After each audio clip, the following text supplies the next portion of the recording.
खे सलाम सलाम सुन, मुझे सिंध खे सलाम सलाम सुन। जिनी डांद न बिजु तिनी तुंहिंजो आसरो, जिनी डांद न बिजु तिनी तुंहिंजो आसरो, पोइ उभारी सिज अवली उन्हनि खे। अस्सलाम वालेकुम, आऊं तव्हांजो पंहिंजो मेज़बान इरशाद जागी तव्हांजे पंहिंजे प्रोग्राम सलाम सिंध में हाज़िर आहियां। उम्मीद आहे तव्हां बिल्कुलु ठीकु ठाक हूंदो, ख़ैरियत सां हूंदो। मूंसां साथी मेज़बान बि आहे ऐं साथी मेज़बान बि ठीकु ठाक हूंदी उम्मीद आहे। अवल नामल हाजो जो ॾींदड़ ॾेह सारे, ॾही न पचारे मिणनिया महिरबान घणो। अस्सलाम वालेकुम, अ वेरी गुड मॉर्निंग जी। हाँ बिल्कुलु ठीकु आहियां। मुंहिंजो नालो पिरह सैयद आहे। मूं सोचो तव्हां शुरूआति ईअं कई, तव्हां बि उन तरीक़े सां शुरूआति कयो। असल में छा आहे त मां अॼु कोशिशि कई पई त सुबुह सुबुह सां जेको माण्हू तहमुल सां कमु वठे थो न, जेको सब्र सां कमु वठे थो, जेको शुक्र सां कमु वठे थो, उनजी रोज़ी कुशादी थिए थी। असीं तव्हांजे लाइ नेक तमन्नाऊं नेक ख़्वाहिशूं खणी आहियूं। अलाह पाक तव्हांखे पंहिंजे नेक मक़सद में कामयाबु करे। जेकॾहिं को जॉबलेस माण्हू आहे, अॼु कागज़ पट खणी करे, पंहिंजो पूरो प्रोफाइल खणी करे, फाइल खणी करे जेकॾहिं किथे निकितल आहे त अलाह पाक उनजा वार न्यारा करे, जिते इंटरव्यू आहे उनजो त उते सक्सेस उनखे मिले, उहो कामयाबी माणे। जेकॾहिं किथे को बीमार आहे, जेकॾहिं तव्हां उनजी तीमारदारी लाइ वञो था, इयादत लाइ वञो था, अलाह करे अस्पताल पहुचण खां अॻु में ई तव्हांखे ख़बर पवे त हू ठीकु थी वियो आहे, इहा ख़बर न पवे त अलाह ख़ैर करे त हू कुझु हुनखे थी वियो आहे। तव्हां हुते पहुचो त हू चवे त मां चङो भलो, तूं हिते आयो छो आहे, छाजे करे आयो आहे? आउं त ठीकु आहियां, हर को तूं तकलीफ़ कई। अलाह करे उन्हनि माउरनि जूं आसूं उमेदूं पूरियूं थियनि, जिन जा जेके आहिनि से घर कुटुंब हिन वक़्तु आसवंदा आहिनि त शादियूं मुरादियूं थियनि, के दौर तमामु थियनि, के जमाला थियनि, के ख़ुशहालियूं थियनि। ऐं राति जो अक्सर आउं ॾिसां थो त असांजे पाड़े में बि ईअं थिए थो त राति जो अक्सर औरतूं सेरा ॿेरा ॻाइनि थियूं पियूं। हाणे माना 2-4 ॾींहं जेकी आहिनि, हीअ जेका शादियुनि जी सीज़न आहे, हिन में शादियूं थी वठनि त बहितर आहे। चवनि था त सदा मोड़ ॿधने सुहिणा घोट पंहिंजी सिध में, ऐं कूंजुनि जे हथनि ते मेहंदी लॻे असां दुआ घुरायूं। जेकी बि नेक मक़सद आहिनि न, जिन जा बि नेक मक़सद आहिनि, उहे सभई पूरा थियनि, असां दुआ घुरायूं। ऐं हिकिड़ी ॻाल्हि तव्हांखे ॿुधाईंदा हलूं, उहा इहा आहे त पाण अक्सर कोशिशि कंदा आहियूं त को सहारो मिली पवे त पोइ किथे वधूं। किथे बि कंहिं बि मक़सद में पाण सहारा ॻोल्हींदा आहियूं। सहारा ॻोल्हण खां बहितर आहे पोइ सहारो उहो प्यार जो हुजे, मुहबत जो हुजे, किथे जॉब जो हुजे, किथे के बि मामले जो हुजे। पाण खे सहारे ॻोल्हण खां वधीक जेकॾहिं पाण खे मज़बूत करिणो आहे, पाण निकिरी पवणो आहे, स्ट्रगल करणी आहे, त माण्हू मंज़िल ते पहुची वञे थो। अॻे पाण नंढे लाइ पाक हिकिड़ो ॿुधंदा हुआसीं, चवणी हूंदी हुई त अंधनि मुल्तान ॻोल्हे लथो। सो जेके अंधा हूंदा हुआ अॻे ज़माने जा, उहे पाण पुछा कंदे कंदे वञी मुल्तान पहुता हुआ।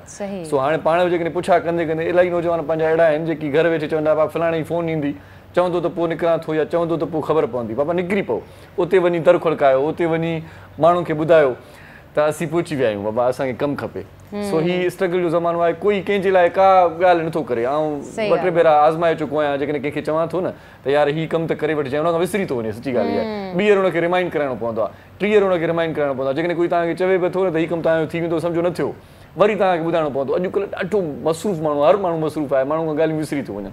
सो हिन वेसर वारे ज़माने में पंहिंजो कमु जेकॾहिं पाण कंदव, पाण अॻिते वधंदव त तव्हांखे तमामु घणी कामयाबी मिलंदी। तव्हांखे उन्हनि खे रिमाइंड करण जी ज़रूरत आहे। पहिरीं तव्हां जी ॻाल्हि जेका आहे उहा कंक्लूड करणु चाहींदसि, जेका पहिरीं वारी ॻाल्हि त असां जेको आहे उहो प्रोग्राम जो स्टार्ट जेको वरितो, उहो ॾाढो हिकिड़ो तहमुल सां वरितो, हिकिड़ो झले झले जेके चइजे वरितो।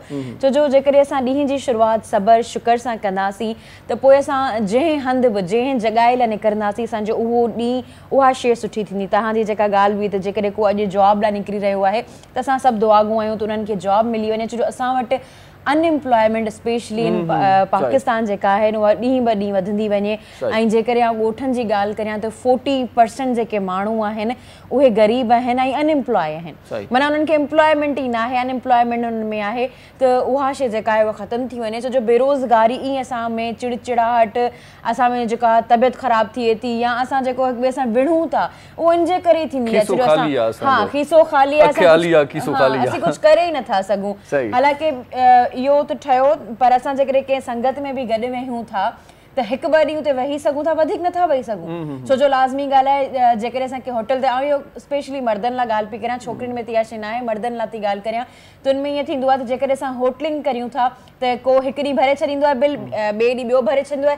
हाणे 3 ॾींहं टे वटि हुजनि ई न त उहो छा कजे? माना उहो 1-2 ॾींहं संगत में वरी निकिरी वञे त उहे रिश्ता नाता दोस्तियूं जेके बि शयूं आहिनि न, उहो तव्हांजे हिकिड़ी ॻाल्हि चई सघां थी त पैसनि सां या फ्यूचर सां ठहंदियूं आहिनि तव्हांजो जेतिरो स्ट्रॉन्ग बैकग्राउंड आहे तव्हांजी ओतिरियूं सुठियूं दोस्तियूं हूंदियूं तव्हांजा रिश्ता नाता तव्हां सां गॾु हूंदा चवंदा आहिनि ग़रीबनि खे त पंहिंजा बि छॾे वेंदा आहिनि हर को छॾे वेंदो आहे उन्हनि खे हू मतलब हिकिड़ी एॾी वैल्यू बि नाहे हूंदी जेकॾहिं ॻाल्हि ज़माने में मसइलो आहे वॾो पर पाण इहा कोशिशि कयूं तव्हांखे ॿुधायूं त पाण जेको बि आहे अॼुकल्ह त सेविंग जो ज़मानो अलाए छो आहे ई कोन बचे बि कोन थो अॻे हूंदा नंढा नंढा भांडारा माण्हू उन्हनि में बि रखंदा हुआ अमड़ पंहिंजी पोतीअ जी गंढ में बि रखी छॾींदी हुई हाणे एतिरी त महांगाई थी वई आहे जो माण्हू रखे नथो पर पोइ बि जेकॾहिं तव्हां थोरी सेविंग कंदो ऐं कुझु न कुझु ठाहे वठंदो पंहिंजे घर जे लाइ पंहिंजे लाइ इहा ॾाढी सुठी ॻाल्हि हूंदी आहे छो त हाणे ज़मानो अहिड़ो आहे जेके तव्हां वटि साइकिल आहे न तव्हांजो यार तव्हांजो दोस्त तव्हांजो संगती बि साइकिल वारो ईंदो जेके तव्हां वटि बाइक आहे त तव्हांजा दोस्त बाइक वारा हूंदा कार तव्हांखे अची वेंदी तव्हांजा ऑटोमेटिकली जेका सर्किल ठहंदी उहे सभु कार वारा हूंदा तव्हां वटि बंगलो हूंदो त तव्हांजा दोस्त बंगले वारा हूंदा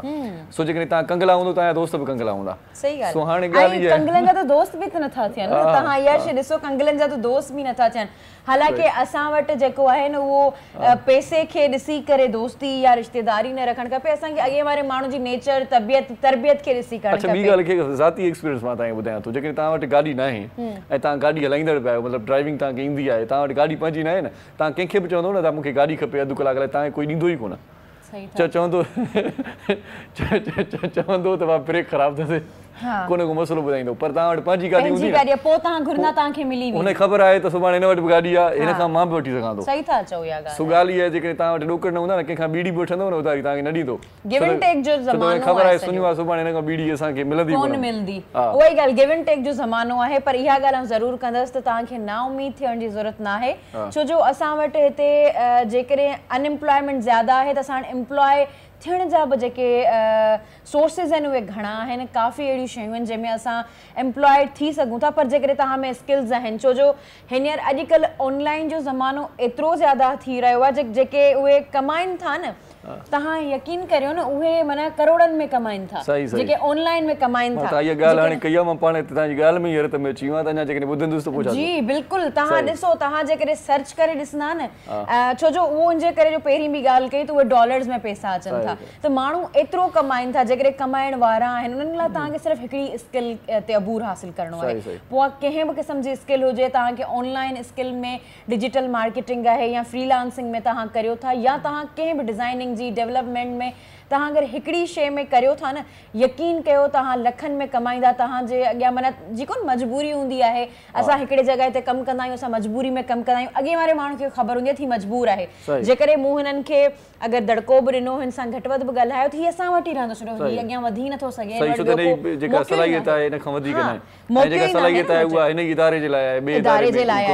उहा ई ॻाल्हि पर जेकॾहिं तव्हां एबल हूंदा हुननि इदारे खे बि ख़बर हूंदी तव्हांखे बि ख़बर हूंदी तव्हां करे सघो था तव्हांजी इज़त बि थींदी तव्हांजी लाइफ बि तव्हांखे ॿुधायां तव्हां मुख़्तलिफ़ इदारनि में कमु कंदा हूंदो तव्हां जंहिं बि इदारे में आहियो तव्हांखे इहा ख़बर हूंदी तव्हां जेको कमु कयो था या जंहिं सीट ते तव्हां वेठा आहियो तव्हां जे ई मुक़ाबले जी उहा ई सीट जेकॾहिं ॿियो को माण्हू वेठो हूंदो त उनजी पघार थोरी वधीक हूंदी ऐं तव्हां वटि जेकी बि मुलाज़िम आहिनि उन्हनि जूं पघारूं तव्हां खां वधीक हूंदियूं तव्हां कॾहिं सोचियो आहे त उन जूं पघारूं छो वधीक आहिनि सिर्फ़ु सबबु इहो आहे त उन्हनि वटि थोरा स्किल्स वधीक आहिनि पोइ स्किल्स कहिड़े बि तरीक़े जा हुजनि मतिलबु कंहिंखे कंप्यूटर जी महारत आहे कंहिंखे वरी ॻाल्हाइण जी घणी महारत आहे मालिकनि खे ईअं राज़ी कयूं वेठा आहिनि मालिक चवंदा सॼो कमु इहो थो करे हलाए था मतिलबु को न को इहा बि स्किल आहे न माण्हू परेशान थींदा आहिनि यार मुंहिंजी जेकॾहिं 50,000 पघार आहे त तव्हां सची ॻाल्हि इहा आहे त आउं सोचींदो आहियां करे जेकॾहिं तव्हांजी 50,000 पघार तव्हां लाइक़ु 50 जी आहियो जेकॾहिं तव्हां जेकॾहिं वधीक लाइक़ु हुजो आहे तव्हांजी वधीक पघार हुजे तव्हांखे ख़बर आहे छो जो असांजी हिकिड़ी ॾाढी सुठी हिकिड़े ॾाहे माण्हू ॻाल्हि कई हुई त अव्हां जेतिरो कमायो था अव्हां जेतिरो अर्न करियो था न उहो तव्हांजी एबिलिटी खे ॿुधाए थो अव्हांजी पंहिंजी हैसियत खे ॿुधाए थो त अव्हां ही कमु करे सघो था इन जे करे अव्हांखे एतिरो पैसो छो जेकॾहिं असां वटि सोर्सिस त अलॻि आहिनि न रिसोर्सिस केतिरा आहिनि अच्छा हिन में वरी हिकिड़ी ॻाल्हि मां तव्हांखे ॿी बि ॿुधायां त जेकॾहिं तव्हां पंहिंजो नाणो वधाइणु चाहियो था पंहिंजी जेकॾहिं इनकम वधाइणु चाहियो था त उनजे लाइ तव्हां सुठा सुठा दोस्त जिन जी इनकम वधीक आहे तव्हां उन्हनि सां गैदरिंग कयो उन्हनि सां कचहरी कयो उन्हनि खां पुछा कयो यार तव्हां माना कीअं इहो सॼो कीअं था कयो तव्हां जेकॾहिं तव्हांजी सर्किल जेकॾहिं तव्हांजी पघार 50,000 आहे जीअं मां मिसाल ॾिनो तव्हांजी सर्किल 50,000 वारी आहे त तव्हां कॾहिं बि तव्हांजी सोच तव्हांजी वैल्यू वधंदी कोन तव्हां 50 ताईं बीठा हूंदो सभई 50 वारा आहियो जेकॾहिं तव्हां 2 लख 2.5 लख वारे सां कचहरी कंदो तव्हांखे ॼाण मिलंदी यार हीउ कहिड़ो कमु कंदो आहे, अहिड़ो कमु मूंखे बि करणो घुरिजे। दोस्ती ऐं संगत जो असर थिए थो, हुन जी ॻाल्हियुनि जो असर थिए थो, हुन सां गॾु असां वेहूं था। जेकॾहिं तव्हांखे चङे माण्हू सां मिलंदव, जेकॾहिं तव्हां वॾे माण्हू सां मिलंदव, जेकॾहिं तव्हां ज़मींदार माण्हू सां मिलंदव, जेकॾहिं तव्हां सुठे माना पैसे वारे आसूदे माण्हू सां मिलंदव, तव्हां मिली कई गुर सिखी वठंदव। ऐं जेके 7 दोस्त तव्हांजा अहिड़ा आहिनि आसूदा, त यकीन ॼाणो हिकिड़े ॾींहुं 8हों आसूदो तव्हां बि उन में शुमार थी वेंदो त हीउ बि आसूदो आहे, हीउ बि ज़मींदार आहे, हिनखे बि गाॾी आहे, पाणे थी वेंदो, पाणे अची वेंदो। छो जो हू ॾिसंदो हिकिड़ो कॉम्पिटिशन हूंदो आहे, इनखे पॉजिटिव कॉम्पिटिशन हू सलाहूं पाणे ई तव्हांखे ॾींदा यार छा थो करे अॼुकल्ह, छा थो करे, तव्हां हीअ शइ करियो, उन खां पोइ तव्हां यार गाॾी तव्हां वटि कहिड़ी आहे भला, इहा गाॾी आहे, तव्हां ॿी गाॾी छो न वारो, तव्हां चवंदो साईं उहो गाॾी वठण जा पैसा न आहिनि, अड़े यार उहे तव्हांखे का न का ॻाल्हि ॿुधाईंदो यार बैंक ॾे थी, हीअं ॾे थी, हीअं हीअ वठी छॾ, हीअं तोखे सहूलियत मिलंदी, तव्हांखे राया मिलंदा, तव्हांखे राह मिलंदी, तव्हां हुन सां गॾु वरी सुठी गाॾीअ जा मालिक थी वेंदो। सही ॻाल्हि आहे, बिल्कुलु उहा ई शइ। ॿियो तव्हां जेका सेकेंड ॻाल्हि कई हुई उहा बि ॾाढी ज़बरदस्त ॻाल्हि हुई। त असां छा कंदा आहियूं त कंहिंजे अचण वञण सां असांजी ख़ुशी जेका आहे न उहा मुस्तलिक हूंदी आहे। त असां जंहिंमहिल को माण्हू सां गॾु आहे, जेकॾहिं असां ख़ुशि हूंदा आहियूं, जेकॾहिं उहो माण्हू सां गॾु न आहे त असां हर्ट हूंदा आहियूं। हा, माना उहा शइ न हुजणु खपे। तव्हांजो सैड थियणु माना तव्हां हिकिड़ो ईअं टीवी वांगुरु आहियो, त तव्हांजो रिमोट कंट्रोल जेको आहे ॿिए जे हथ में आहे, तव्हांजो जेको कंट्रोल आहे उहो ॿिए जे हथ में, ईअं शइ न हुजणु खपे। तव्हांजो कंट्रोल तव्हांजे पंहिंजे हथ में हुजणु खपे। कंहिंजे अचण सां, कंहिंजे वञण सां तव्हांजे हिकिड़ो त चहिरे ते जेका आहिनि उहा सैडनेस न थियणु खपे। हा, मुस्कुराहट भले अची वञे, हुन में को मसइलो न आहे, पर सैड न थियो तव्हां। जेकॾहिं को अचे थो वञे थो, इन जे करे चवंदा आहिनि त तव्हां जेको पंहिंजो रिमोट कंट्रोल आहे न उहो पंहिंजे पाण जे हथ में रखो त वधीक बहितर हूंदो। पोइ तव्हां कहिड़ो बि चैनल बदिलाइण चाहींदा तव्हां बदिलाए वठंदा, ॿिए ते कॾहिं बि डिपेंड कोन था। इन जे लाइ हिकिड़ी ॻाल्हि तव्हांखे ॿुधाए छॾियां त जंहिं वक़्तु बि अहिड़ो ख़्यालु तव्हांखे अचे त मां कंहिं ॿिए जे कब्ज़े में आहियां, त तव्हां सिर्फ़ु इहो सोचींदा कयो त मां हिन जे कब्ज़े में रहंदुसि त तरक़ी न करे सघंदुसि, मां अॻिते न वधी सघंदुसि। तव्हां सिर्फ़ु इहो सोचियो त जेकॾहिं मां पाण खे सेड बि कयां थो, पाण खे सेड माना जेकॾहिं मां कयां थो, पाण खे ॾुखारो कयां थो, त अॻिले खे कहिड़ो फ़र्क़ु पवंदो भला। उहा परेशानी मूं वटि ई हूंदी, उहा जेका उणतुण मूं वटि ई हूंदी, ऐं उहा परेशानी मूंखे बीमार करे वठंदी, उनखे को फ़र्क़ु न पवंदो। सो इन जे करे उन वक़्तु तव्हां पंहिंजी गैरत जो मुज़ाहिरो कयो त करे ॾेखारिणो आहे, ऐं सक्सेस माणणी आहे, अॻिले खे बि ख़बर पवे त असीं कुझु न कुझु आहियूं, ईअं हुजे न। बिल्कुलु, तव्हां बिल्कुलु सही था चओ, ईअं हुजणु खपे।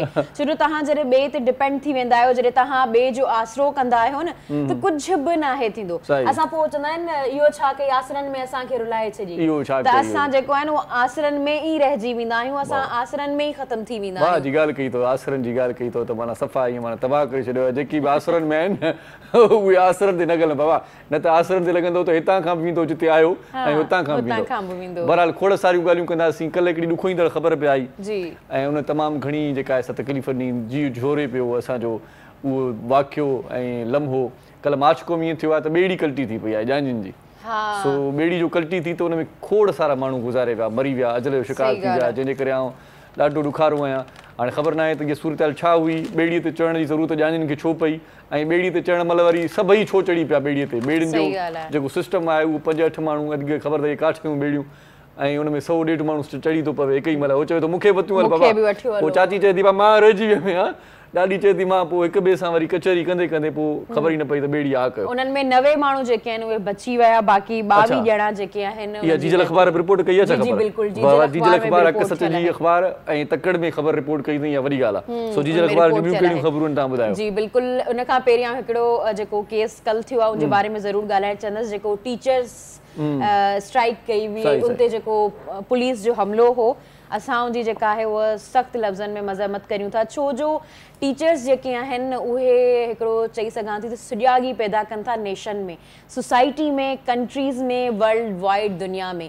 उहे टीचर्स ई हूंदा आहिनि जेको असांखे तरबियत ॾींदा आहिनि, असांखे सेखारींदा आहिनि सही ऐं ग़लति जे विच में डिफरेंस।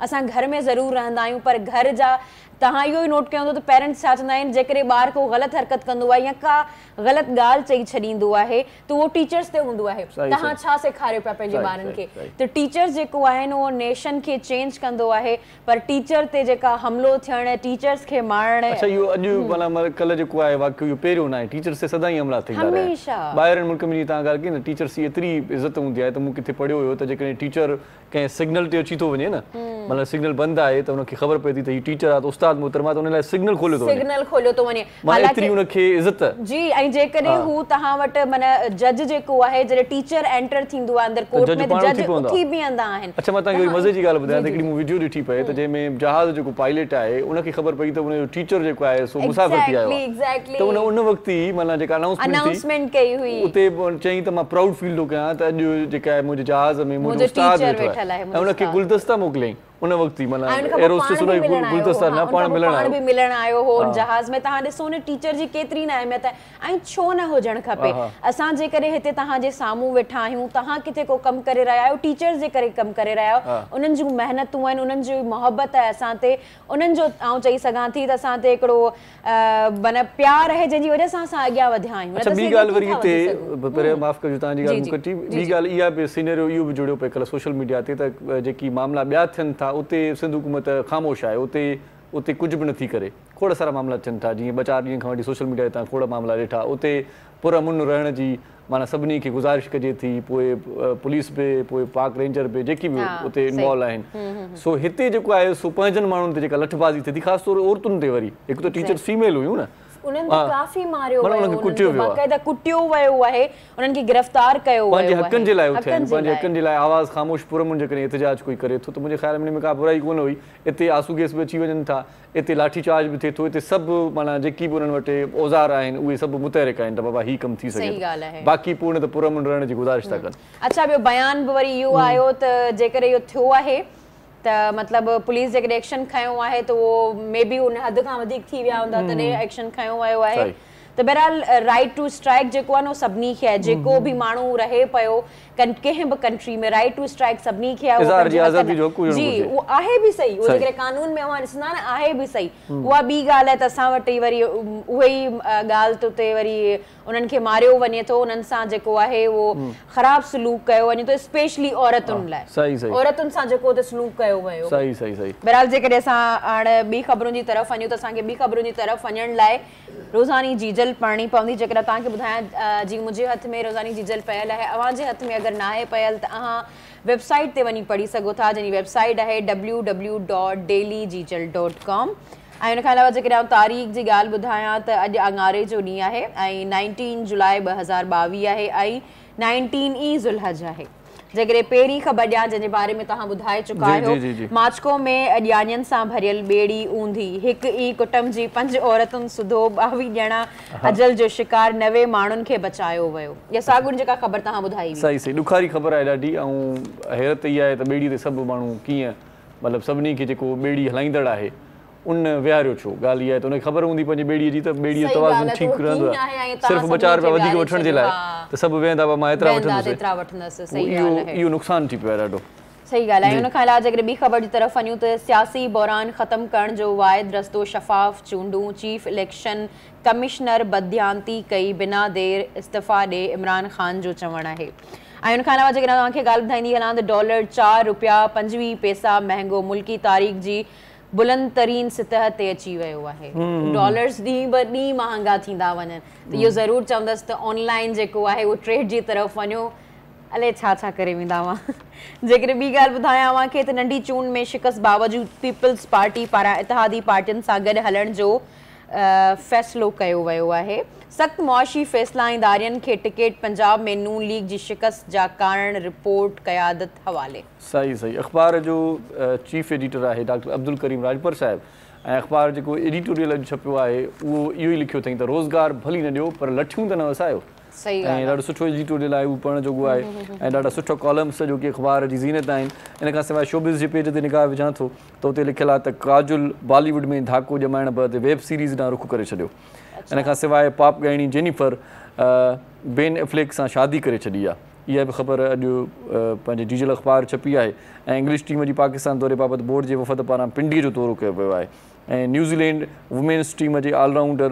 एमिलिका कोरोना में मुब्तला थी वई आहे इहा बि ख़बर अॼोकी अख़बार रिपोर्ट कई आहे हीअ अख़बार रोज़ानो छपी आहे ऐं हिन अख़बार जी क़ीमत 20 रुपया आहे हिन अख़बार जा सिफ़ा 8 हूंदा आहिनि अॼु आङारे जो ॾींहुं आहे 19 जुलाई 2022 आहे सो जेकॾहिं तव्हां अख़बार वठी पढ़णु चाहियो था त पोइ ज़बरदस्त ॻाल्हि आहे जेकॾहिं तव्हां अख़बारी हाकर खे किथे बि तव्हांखे मिली वेंदो साइकिल ते मोटरसाइकिल ते त उनखे चई छॾियो रोज़ानी जीजल अख़बार तव्हांजे दरवाज़े ताईं पहुचाए छॾे छो त अख़बार पढ़ण सां मुतालियो मुशाहिदो वधंदो आहे ऐं खोड़ सारा अहिड़ा माण्हू आहिनि जिनखे टीवी ॾिसण जो मौक़ो नथो मिले, अख़बार वरी बि पढ़ी वठंदा आहिनि, नाश्ते जी मेज़ ते हुजे नेरनि कंदे कंदे अख़बार पढ़ी वठंदा या जेकॾहिं ऑफिस में वेठल आहिनि मसरूफ़ आहिनि तो अख़बार पढ़ी सघंदा आहिनि, अगरि नथा ॿुधी सघनि को प्रोग्राम या को शो नथा ॾिसी सघनि तो अख़बार इज़ीली पढ़ी सघंदा आहिनि। बल्कि ईअं बि चऊं था त तव्हां ऑफिस वञण ताईं अख़बार पढ़ी सघो था, ड्राइवर जेकॾहिं तव्हांजो रखियल आहे, तव्हां ड्राइव कंदो उहो तव्हां वेही करे अख़बार पढ़ंदो, ऑफिस पहुचण ताईं तव्हांखे खोड़ मामलनि जी ॼाण पइजी वेंदी त मुल्क में छा वियो वापिरियो कल्ह ताईं।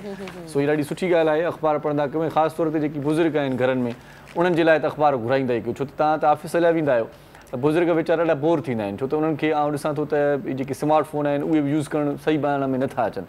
सो अख़बार उन्हनि जे लाइ तमामु घणो सुठो मशग़िलो आहे त अख़बार ॾेई वेंदो उन्हनि खे या अख़बार रोज़ु उन्हनि खे मिलंदी त झूनड़ा जेकी आहिनि असांजा बुज़ुर्ग उहे अख़बार पढ़ी करे पंहिंजी दिलि विंदो रखंदा। ऐं जेकॾहिं उहे पाण नथा पढ़ी सघनि त तव्हां उन्हनि खे पढ़ी ॾियो, छो जो तव्हांजी नॉलेज बि वधंदी ऐं जेके उहे तव्हांजे घर जा वॾा आहिनि उन्हनि जी नॉलेज बि वधंदी। ऐं इरशाद मूंखे इन ॻाल्हि तां हिकिड़ो सुनहरो यादि आयो, हींअर शहरनि जी त मूंखे एॾो अंदाज़ो न आहे छो जो शहरनि में ईअं न आहे थींदो, पर ॻोठनि में या स्पेशली जेकॾहिं हैदराबाद जी ॻाल्हि करियां त उते हिकिड़ो बाइक वारो ईंदो हो ऐं सभिनी जे घरनि में ॾेई वेंदो हो अख़बार, ऐं हेठां गेट जे हेठां पयल हूंदी हुई अख़बार, जेको ईंदो हो खणी वठंदो हो अख़बार।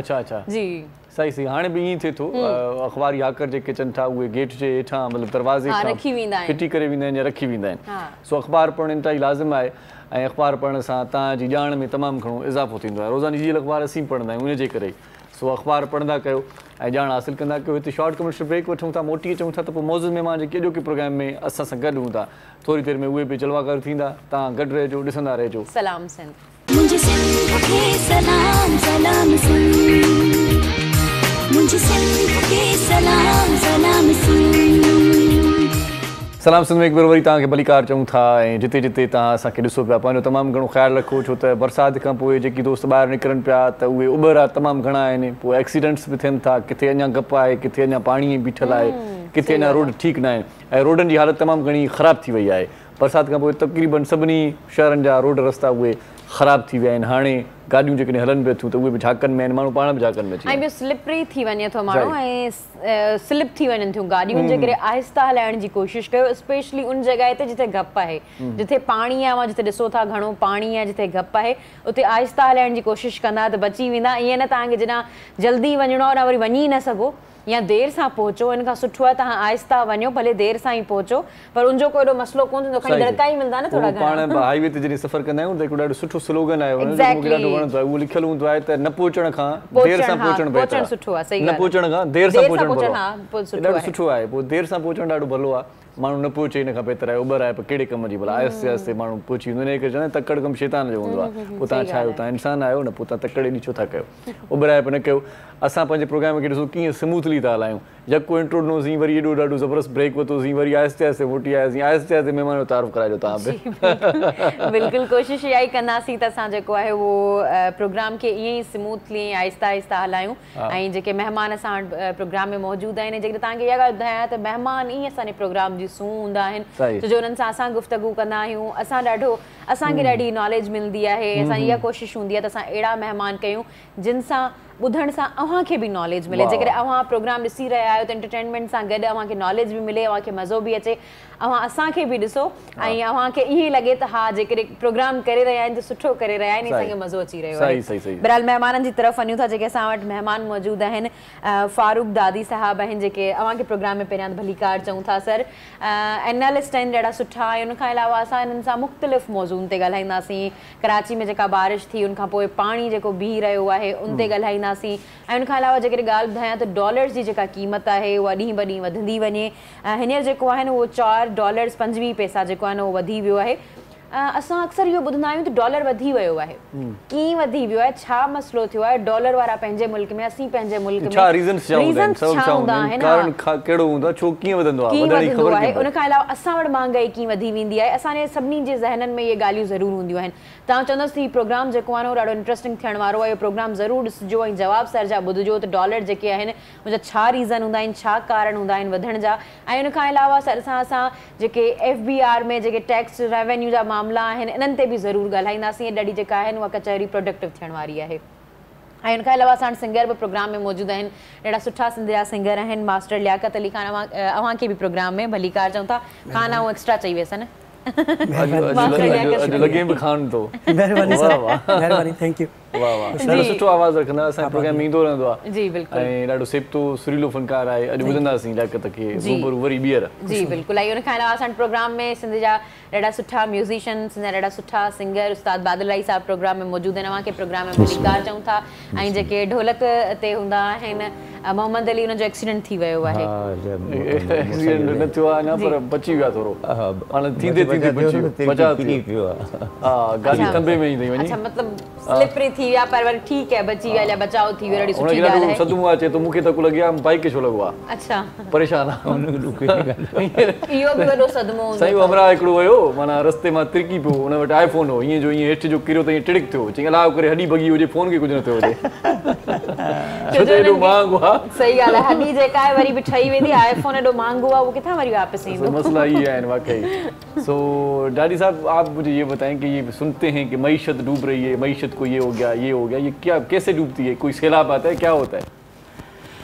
देखिए, पाकिस्तान जब से बना है उसके बाद से कभी ये नहीं हुआ कि कोई चीज़ महंगी हो के सस्ती भी हो। हाँ, ये तो सही बात है। और ये रोना उस वक्त भी था जब अयूब खान की हुकूमत थी, बल्कि मेरे ख्याल है 2 आने या 4 आने कुछ चीनी पे बढ़े थे तो पूरी हुकूमत उनकी चली गई थी। सही सही सही। भुट्टो के साहब के दौर में भी लोगों का रोना था कि महंगाई है।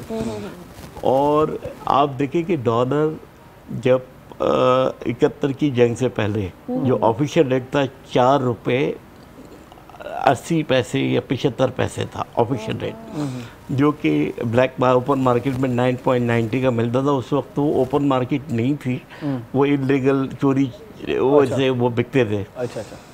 ना उस ज़माने में सोने की इम्पोर्ट अलाउ थी, ना चांदी की इम्पोर्ट अलाउ थी, सारी स्मगल होके आती थी। सही सही।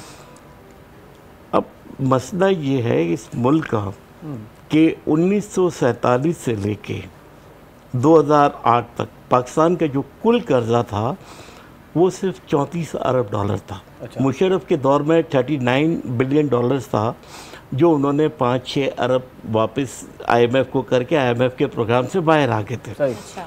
2008 में जब जरदारी साहब को हुकूमत मिली, उस वक्त पाकिस्तान पे कुल कर्जा जो था वो 34 अरब डॉलर था। अच्छा। ठीक है। 2008 से लेके 2018 तक जरदारी साहब की हुकूमत और नवाज शरीफ की हुकूमत ने मिल के इस कर्जे को 94 बिलियन डॉलर तक पहुंचा दिया। और सितम ज़रीफ़ी ये थी कि न सिर्फ ये IMF से ये लोग पैसे ले लेके हुकूमतें चलाते रहे। अच्छा। उन्होंने मुल्क की इंडस्ट्री पे कोई तवज्जो नहीं दी, एक्सपोर्ट पे कोई तवज्जो नहीं दी। आप डॉलर कमाते एक्सपोर्ट से, आप एक्सपोर्ट करेंगे तो आपको डॉलर मिलेंगे। अब हमारी बदकिस्मती ये कि एक तरफ ये वहाँ से कर्जा भी लेते रहे, अपनी हुकूमत उसी कर्जों से चलाते रहे। सही। और करप्शन भी करते रहे। सही। ठीक है। दूसरी चीज़ ये थी कि साथ साथ नोटें छापते रहे। अच्छा। State bank. अच्छा। ठीक है ना। सही। ये बुनियादी वजूहत है जिसकी बिना पे हमारी करेंसी गिरती गई। अच्छा। और आज हम बांग्लादेश, अफगानिस्तान इन सबसे पीछे हैं। ठीक है ना। और बड़ी बदकिस्मत ये है कि हमारी अदालतें दुनिया में इस वक्त 130वें नंबर पे है, क्योंकि ना हमारी अदालतें खुद मुख्तार हैं, ना हमारे इदारे खुद मुख्तार हैं, ना हमारी सियासी जमातें खुद मुख्तार हैं, ना प्राइम मिनिस्टर खुद मुख्तार है। ये सबके हाथ बंधे हुए हैं। अच्छा। ये चंद एक लोग, 2-3 लोग हैं जो कि इस मुल्क का पूरा निज़ाम चलाते हैं, चाहे उनको उसकी एक्सपर्टीज़ हो या ना हो। ठीक है ना। लेकिन अब कौम में बेदारी आ चुकी है, कौम में एक अवेयरनेस आई है। हमने पिछले दिनों देखा, मैं सियासी बात तो नहीं कर रहा, लेकिन जो इस मुल्क के साथ हो रहा है वो मैं आपको कहूँगा। हमने पिछले दिनों देखा जब इमरान खान की हुकूमत थी तो उसके ख़िलाफ़ एक मुल्क के कहने के ऊपर एक अदम एतमाद लाई गई और बाकायदा पैसा भी चला, खुले सरेआम पैसा चला। ना इलेक्शन कमीशन ने उसका नोटिस लिया, ना किसी अदालत ने सो मोटो लिया। जब अदालत को कहा गया तो आधी रात को 12 बजे रात को उन्होंने अदालतें खोल दी। आप और मैं आज अदालतों में जाएं तो हमारी नस्लें भुगत जाती हैं कोर्टों के चक्कर लगा लगा के। ठीक है ना। तो जब तक इस मुल्क में इंसाफ का निज़ाम ठीक नहीं होगा, इदारे अपने मेरिट पे नहीं चलेंगे, इदारे ऑटोनमस बॉडी नहीं बनाई जाएगी, तब तक हम लोग तबाह व बर्बाद हो जाएंगे। सुधरने का कोई इम्कान नहीं है। क्योंकि देखिए, बैरूनी अमेरिका हुआ या यूरोप हुआ, इनका मेन मकसद क्या, असल चीज़ ये है कि इजराइल, ग्रेटर इजराइल उस वक्त तक नहीं बन सकता जब तक पाकिस्तान एक न्यूक्लियर ताकत है। क्योंकि पाकिस्तान मतलब हम अगर नहीं सुधरे तो इजराइल आ जाएगा फिर। नहीं, देखिए ना, ये बात नहीं है। अगर हम, क्योंकि इजराइल के लिए सबसे बड़ी थ्रेट पाकिस्तान है। सर मैं इसराइल की बात नहीं कर रहा, मैं इजराइल की बात कर रहा हूँ। तो वो आ जाएगा अगर हम ना सुधरे तो। बिल्कुल सही कहा। तो ये हमारे साथ सर सिंगर भी मौजूद हैं, बात को कंटिन्यू करेंगे।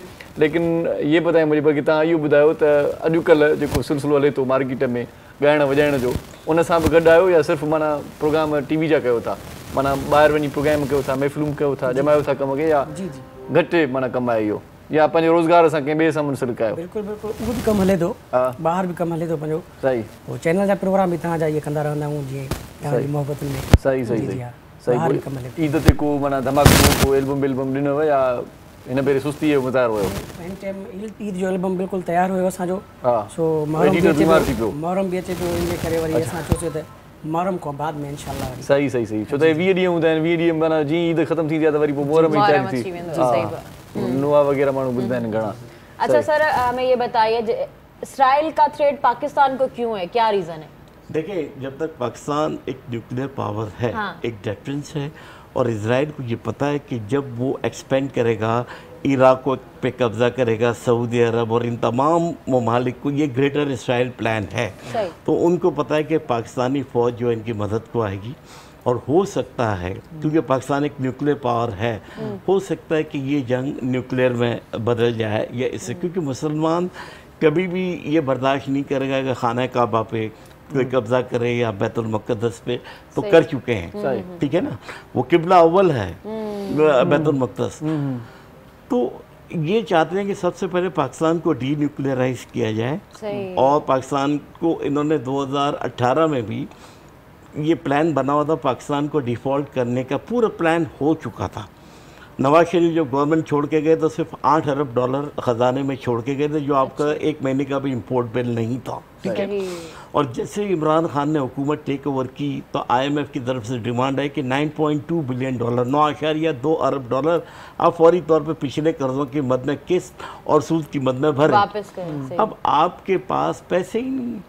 अगर आप उस वक्त डिफ़ॉल्ट हो जाते, वो आपको आपका न्यूक्लियर प्रोग्राम भी ले जाते, आपका CPEC भी ले जाते, और ये अपना हदफ पूरा कर लेते। लेकिन इमरान खान ने सऊदीया और UAE से $6 अरब, $3 अरब अपनी क्रेडिबिलिटी के ऊपर लिए। बाकी चाइना ने मिला के आपको कुछ पैसे दिए, जो आपने $9.2 बिलियन IMF को वापस कर दिए, ठीक है ना। तो इस तरह आप उस क्राइसिस से बच गए। अब जब इन्होंने देखा कि हमारा मुल्क बड़ी तेज़ी से तरक्की करने लगा, आपके 6 डैम जो मुशर्रफ ने अनाउंस करके गए थे, 2008 से 18 तक 1 इंच इस पर काम नहीं हुआ। इमरान खान आए, उन्होंने पहले सब, जो कि उनके मैनिफेस्टो में नहीं था डैम्स, लेकिन उन्होंने पहली तरजीहात पे 6 डैम वो और 10 मेगा डैम पे रात दिन काम शुरू कर दिया। और तय ये हुआ था कि 2023 से 2029 तक ये तमाम डैम मुकम्मल हो जाएंगे। आपको बिजली ₹1.5 पर यूनिट के हिसाब से वहाँ पे पैदा होती। आज हम ₹42 फी यूनिट बिजली का दे रहे हैं। चलें, अल्लाह खैर करेगा, देखते हैं कि डैम बन जाए। तो नहीं, अगर देखें ना, डैम बनेंगे तो आपके काश्तकार को पानी मिलेगा। मसाइल बढ़ते हैं इसमें भी, तो जो सूबे है ना वो मुतफिक नहीं हो रहे अभी तक। डैम्स पे भी जो सिंध को ज़्यादा, हाँ सही। तो हाणे पाण कलाम था ॿुधूं, पोइ इहो इशू वरी वधीक ट्रेक में पइजी वेंदासीं। जी साईं, वाह वाह कयो।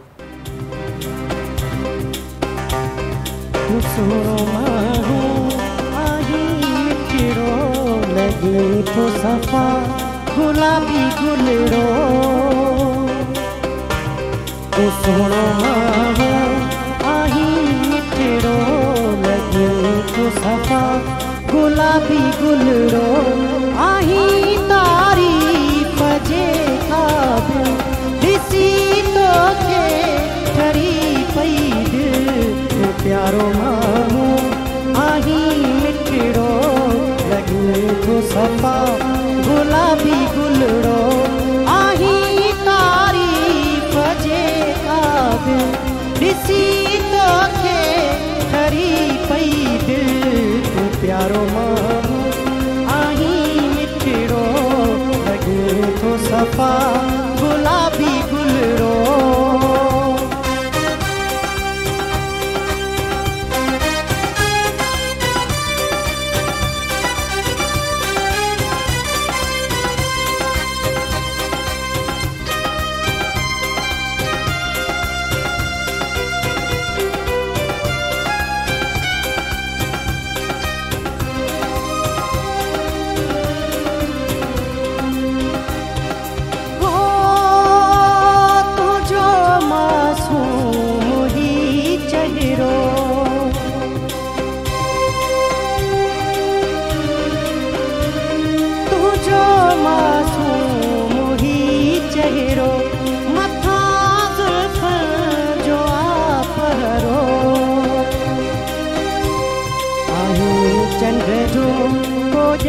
टुकड़ो आहीं चंड जो भोजन टुकड़ो आहीं तारीफ़ जे क़ाबिल ॾिसी तोखे ठरी पई दिलि तूं प्यारो माण्हू आहीं मिठड़ो लॻे थो सफ़ा गुलाबी गुलरो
आवाज़ तो हुई ॾाढो सुहिणो अंदाज़ सुहिणो पर आख़िरी जेके आलाप नई त मरहूम मास्टर मंज़ूर यादि अची वियो 100% माना उन वांगुरु ई तव्हांजो आलापो माना जेकॾहिं पाण कंहिंखे ॿुधायूं न त इहा आवाज़ कंहिंजो आहे ऐं टीवी न हुजे रुॻो ऑडियो ॿुधायूं त माण्हू सम्झंदा मास्टर मंज़ूर आलाप आहे। ॾाढो सुहिणो अंदाज़ तव्हांजो।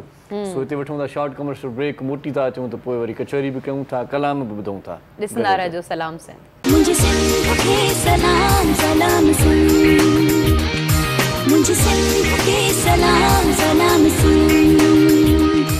सलाम सिंध में हिकु वरी तव्हांखे भलीकार चऊं था। कचहरी असांजी आफियर हलंदी रहंदी आहे ऐं असीं कोशिशि कंदा आहियूं त जेको नेक्स्ट ब्रेक अचे, जेको ईंदड़ ब्रेक हुजे, उहो तव्हांजे लाइ तमामु घणो ज़बरदस्त हुजे, प्री प्लान हुजे। असां माना पहिरीं खां उनजे बारे में ॻाल्हाए रखूं महिमाननि फनकार सां। सां कचहरी कईसीं पई त कहिड़ो कलाम हाणे ॻाईंदे, ही न ॻाइजांइ, ही ॻाइजांइ, ही ॻाईंदे त वाह हुकुम थींदो, ही ॻाईंदे तुंहिंजी मर्ज़ी आहे, ही ॻाईंदे त असां बि तोसां साथ ॾींदासीं, ही ॻाईंदे त वरी पोइ असां चुप करे ॿुधंदासीं। सही ॻाल्हि आहे, बिल्कुलु। असल में ख़बर अथव सिंगर जो छा हूंदो आहे, आवाज़ सुठो हुजणु खपे, उन सां गॾु जेका शाइरी मक़बूल थिए या सुठी शाइरी जेकॾहिं ॻाईंदो आहे न, हुनजी इलाही ॾाढी रीच वधंदी आहे। इन जे लाइ वरी सिंगर जेको आहे न, सो जीअं चवंदा आहिनि न, शइ जेका हिस्सा आहे न, उहा ॾाढी एक्टिव हुजणु घुरिजे, छो त पाण अक्सर इहे सिंगर अहिड़ा ॾिसंदा आहियूं जिन खे जेका बि शाइरी ॻाए वठंदा आहिनि।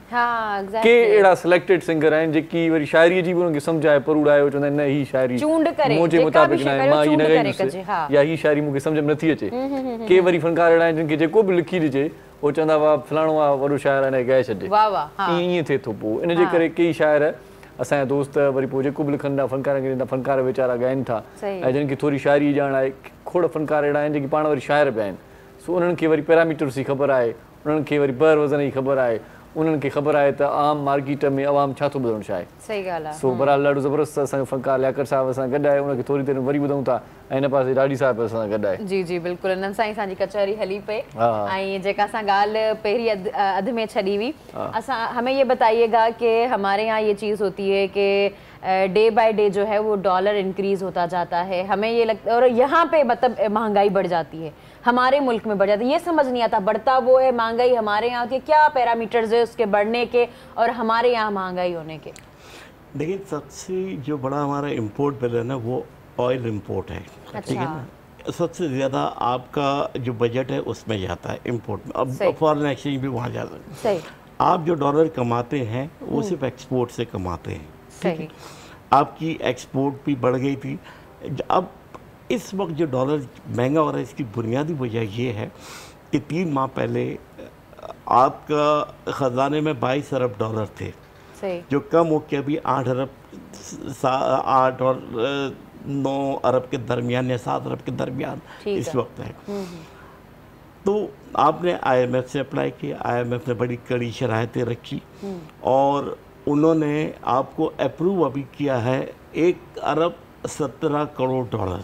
ठीक है, लेकिन उसको थोड़ा सा वक्त भी लगेगा कि उनकी बोर्ड अप्रूवल देगी। जब वो अप्रूवल देगी, वो पैसे आएंगे तो डॉलर थोड़ा नीचे जाएगा। ठीक है, लेकिन इससे आपकी महंगाई कंट्रोल नहीं होने वाली।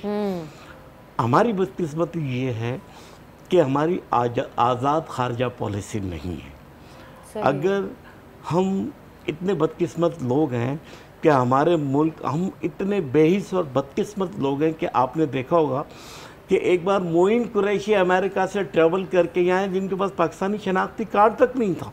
सही। यहाँ के प्राइम मिनिस्टर बन के, हेड ऑफ द स्टेट बन के, हमारे ये डिवैल्यूएशन फला ढिमका कहा कि कर रहे।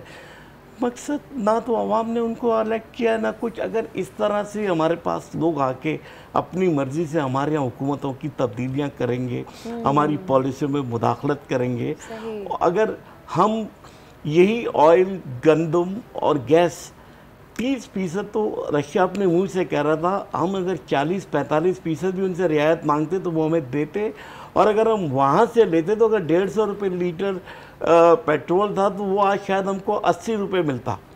पेट्रोल भी बढ़ता जा रहा है। पेट्रोल बढ़ता है तो उससे सारा निज़ाम, आपका दूध आ रहा है तो वो ट्रकों में आ रहा है, जो भी चीज़ आ रही है, सब्जी वगैरह सब ट्रांसपोर्ट से आती है, और ट्रांसपोर्ट में ये ऑयल खर्च होता है। तो जब तेल की कीमत बढ़ती है तो आपका पूरा निज़ाम जो है ना। सर, एक कॉलर लेते हैं, बात करते हैं, कंटिन्यू। कॉलर हमारे साथ हैं शहदाद कोटमा को मुखातिब करना चाहे तो। अस्सलाम वालेकुम। साईं बिल्कुलु ठीक ठाक, मौला जो करम आहे। केरु पिया ॻाल्हायो? वाह वाह, शहदाद कोटमा।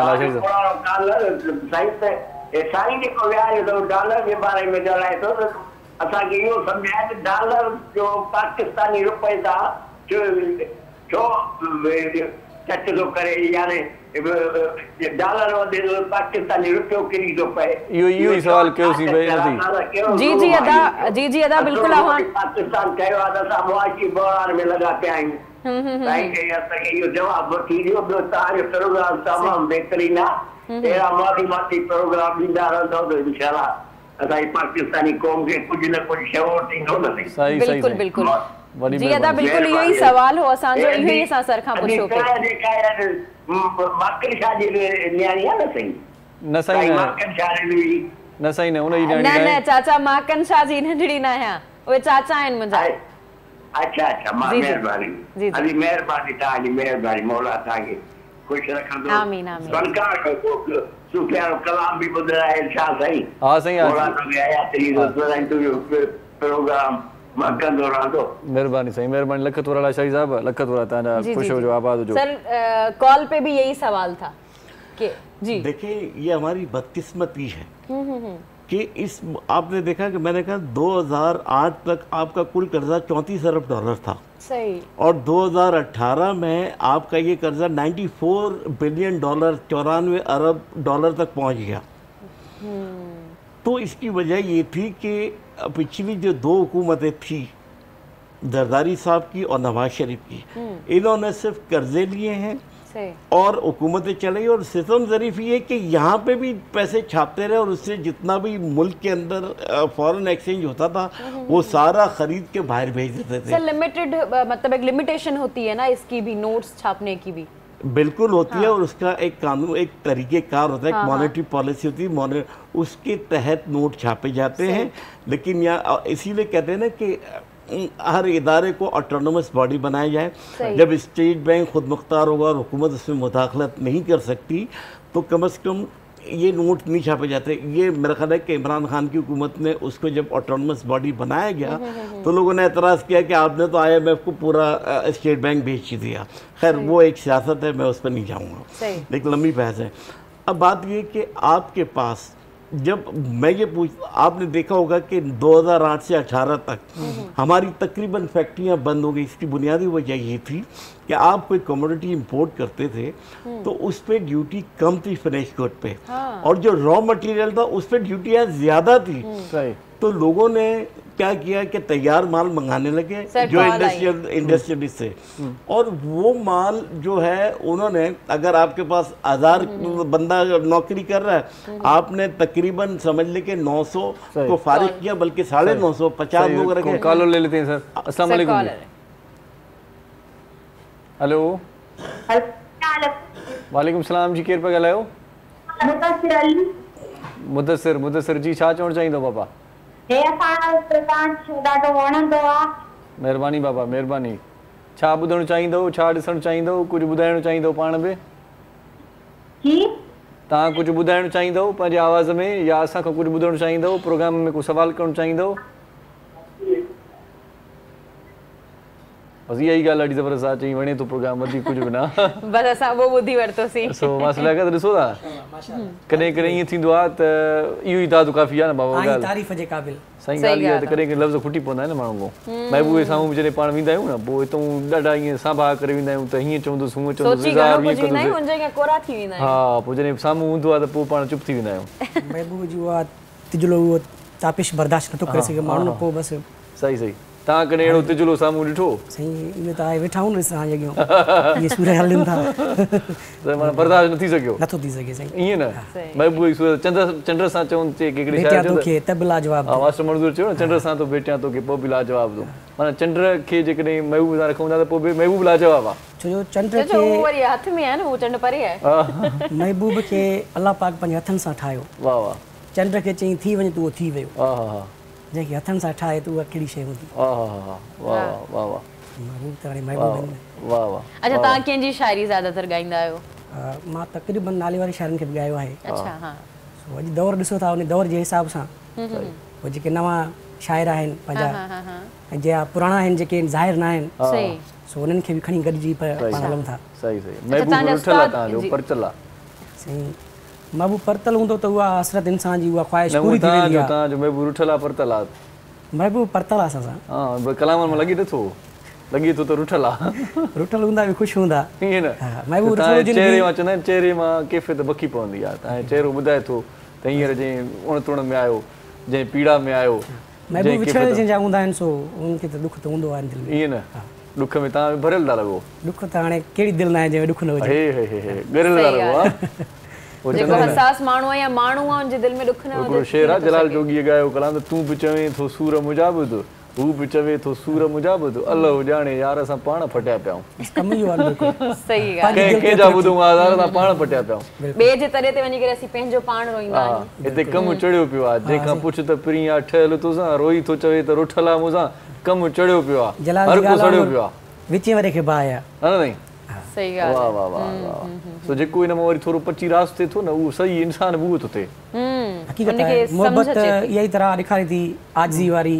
मोहबत वारी सबुर वारी सही सही सही जंहिं माना मोहबत न आहे कई उहो सम्झो त मां ॿ टे माण्हू जेके वॾा वॾा लेखकनि खे पढ़ियो आहे त उन्हनि चयो आहे त उहो इंसान ई कोन्हे हैवाननि में शुमार आहे छो त मोहबत ऐं अहसासु जेको आहे न इहो हुन में न आहे त उहो न आहे इंसान ई न आहे बिल्कुलु सही सही सही सही कलाम कहिड़ो ॿुधाईंदी भला हाणे दिलबर हीअ असांजो शाइर आहे तमामु सुठो दुबई जो आहे असांजो उस्ताद अब्दुल सत्तार दायो वाह वाह तमामु ॾुखायल आहे हा सो अमड़ उनखे चए पई त न वञ परदेस ते वाह वाह सो मजबूरियूं वाह वाह उन हालात ते इहो मजबूरी आहे इहो रियाल जो कलाम आहे इहो ॻाए था ॻाए नवन परदेस तूं नवन परदेस तूं रोई दे मिठा हो परेशान ॾाढो थींदे तूं सोहणा है नवन परदेस तूं नवन परदेस तूं रोई दे मिठा परेशान ॾाढो थींदे तूं सोहणा है नवन परदेस तूं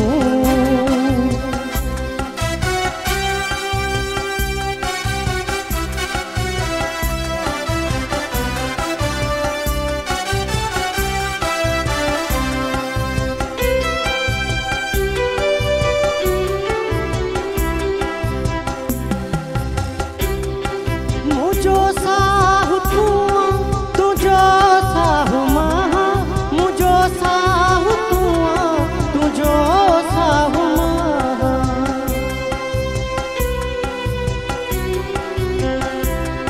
मुझो साहु तूं तुझो साहु मां मुझो साहु तूं तुझो साहु मां मुखां धार